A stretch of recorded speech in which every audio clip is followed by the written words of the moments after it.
Hi guys, it's Aoife from Fred Weasley Died Laughing and I'm here with my weekly wrap up. I only got 3 books read this week, which is a low number for me, and I would like to have read more, but that's just the way it happened this week. The first book I read was the last book in a trilogy. It was Dreams of Gods and Monsters by Laini Taylor. This is the last book in the Daughter of Smoke and Bone trilogy. This is a world about, it follows a girl called Carew who lives in Prague. Her family are basically these type of monsters called Chimera, and she lives in this very magical world outside of the ordinary human world where she goes day to day, and then when she comes home her world is full of magic and witches made from human bones and teeth and stuff like that. So she is able to do lots of really cool things. And then one day when she's on this mission for her kind of like adoptive father, she meets this man called Akiva who turns out to be this type of angel and is like the enemy of the Chimera, and Carew ends up kind of figuring out that she's some kind of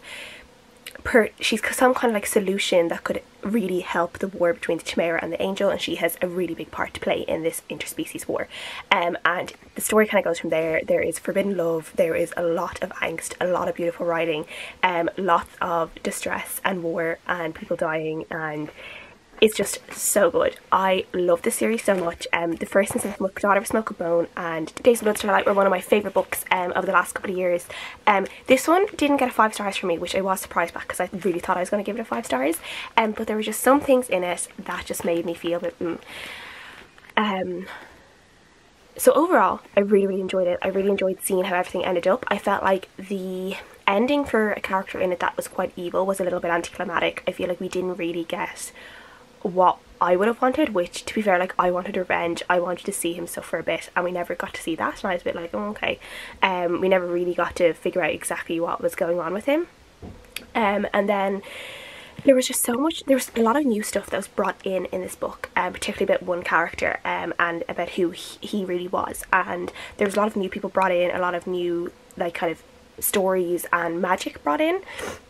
And it only really happened at the very end of the book, and I was like, this could have been drawn out and turned into a quartet. Like, this probably could have been 4 books and we could have gotten so much more about these new people, what this magic is, because yeah, like, I felt a little bit let down by that, because I was like, it felt like we were just suddenly cramming in this new bit at the very end, and it just didn't seem natural, it didn't feel right.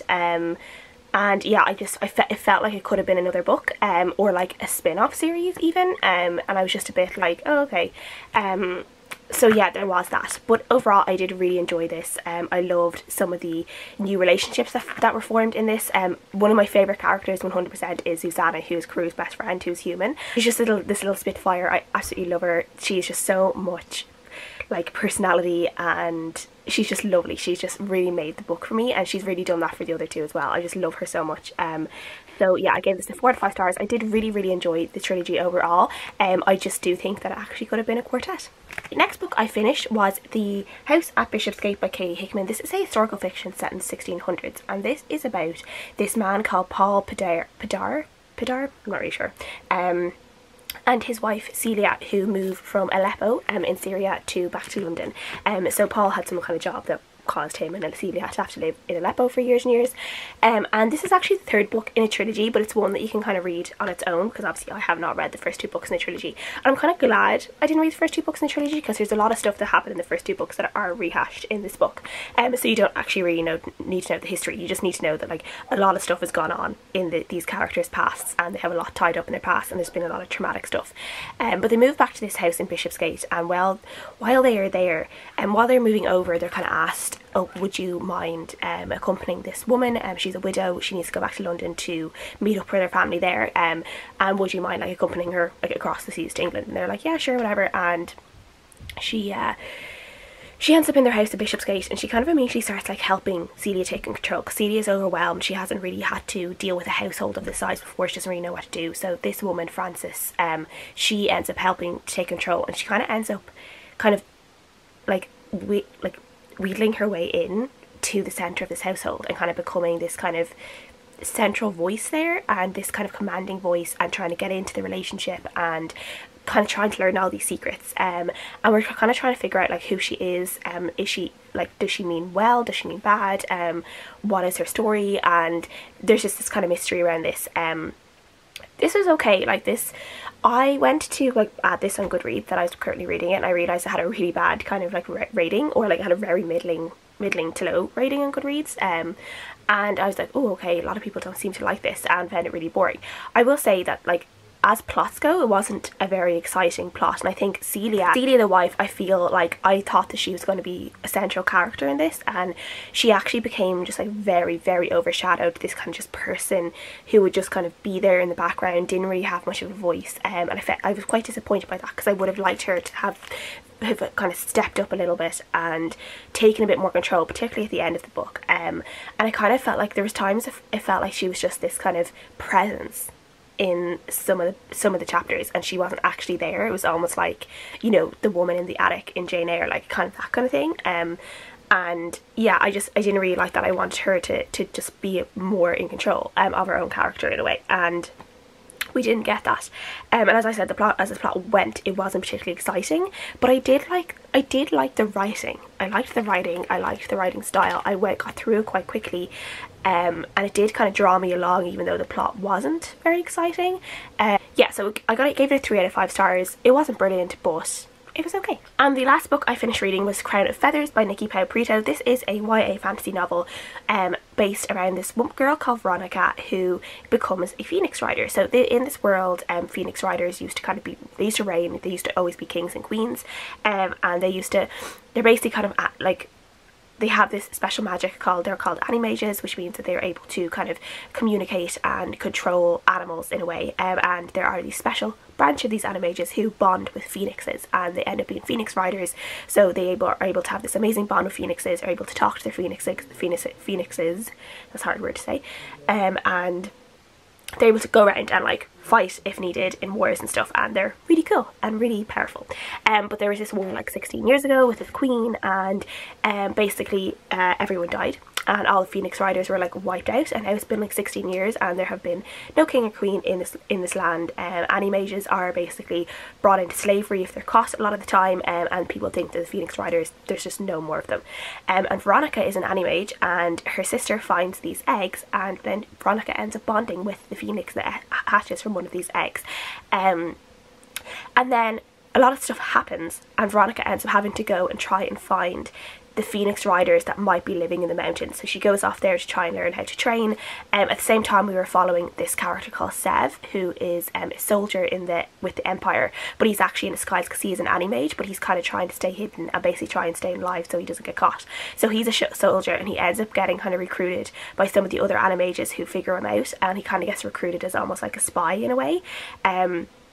And then we're also following a character called Tristan, who is a phoenix rider, who is training to be a phoenix rider and is in this camp that Veronica has set out to try and find. So a lot of this reminded me of Eragon by Christopher Paolini, the way, you know, they find the eggs, the egg hatches, they bond with the phoenix, the way in Eragon they bond with the dragons, and they're able to kind of communicate through their mind, and the way they train up and stuff. There's a lot of similarities with Eragon, and I will actually say I think Eragon is a little bit better. I did really enjoy it. I was going to give it a 3.5 out of 5 stars, and then by the end of it I did give it a 4 out of 5 stars. But there were a lot of things in it that just, I'm not sure if it was a kind of an inconsistency, or I just kind of felt like there was a little bit of it that I was like, okay, like it got a little bit more explained for me, and I was like, okay, well maybe some of my questions now are a little bit answered. But there was just some stuff at the very start. Like, first of all, it bounced right in. The first chapter was like Veronica and her sister with these eggs and the eggs hatching. There was no build up to finding these eggs. Apparently there was this big like trek to try and find these eggs in the first place, because these eggs are really hidden. And I was like, why didn't we see any of that? We could have started off with this like really hard trek to find these eggs and then build it up. So a lot of stuff that happened after the eggs were hatched and Veronica bonded with her phoenix, who she calls Saphira. She like, it just felt like so quick, and I was just kind of like, oh okay. So I really felt like we needed proper build-up chapters. We didn't get that at all at the start of the book. And then things happened kind of quite quickly. It was like one minute, like everything kind of happened too easily. I think Veronica was like, went off and she's like, I'm gonna go find the Phoenix Riders, and it was like the next chapter and she found them, and I was like, okay, well that wasn't very hard. They're not very well hidden if she can just find them in the next chapter. Like, and then there was this whole thing about like how they weren't like recruiting female Phoenix Riders, even though generally in history female Phoenix Riders there's the female phoenixes are actually better than the males and like more fearsome and all of that. And there was all these excuses being like, oh, like we don't want to mix the recruits because male and female, oh my god, and all this kind of stuff. And I was like, yeah, but like in this camp they had like female servants and female washerwomen and female chefs, so they would have had like female like areas. So it didn't actually make sense that they wouldn't have female apprentices as well. Like it just, there was just some of this stuff that just felt really just like, it just didn't make sense for me, the way it was explained. And it was obviously just to help the plot along and help the story, but I was just a bit like, okay, but like it actually doesn't make that much sense for me. There's a lot of stuff in this that I did kind of guess, but it did make it was still very exciting. I still really liked the reveals, even though I kind of had figured them out. I really enjoyed seeing the Felixes in action. Like they are just like so cool. Really love being able to read all of that when they did end up having to go into like their full flight mode and fight mode. That was really cool and I really enjoyed that.